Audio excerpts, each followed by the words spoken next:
Hey everybody, Aaron Bishop here with the Bishop's Blurb.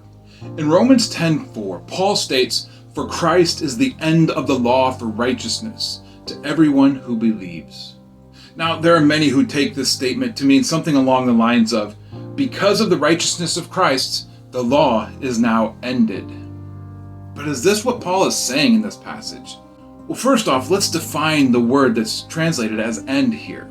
The word that's translated as end is the Greek word telos. And it does indeed mean the termination of something. But just as in English, words can have multiple meanings. And this word telos has multiple meanings as well. This word could also mean the conclusion of, the result of, or the goal of. So let's read this passage in context, and let's see if one of these other words works better to help define what Paul is speaking of here. Romans 10:1-5. "Brothers, my heart desire and prayer to God for them is that they may be saved.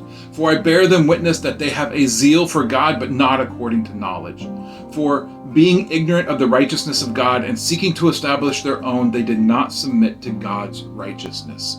For Christ is the end of the law for righteousness to everyone who believes. For Moses writes about the righteousness that is based on the law, that a person who does the commandments shall live by them."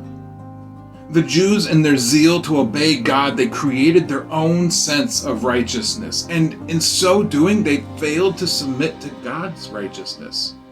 But Paul says that it is Christ that is the goal of the law for righteousness. And then Paul speaks of what Moses wrote, that the righteousness that is based on the law brings life. What Paul is saying here is not that the law has ceased because of Christ.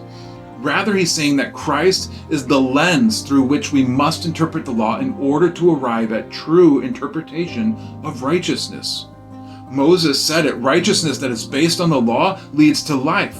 But we can only interpret and apply it properly when we have the lens of Jesus to interpret that law through. Without him, any attempt to define the law is destined to fail.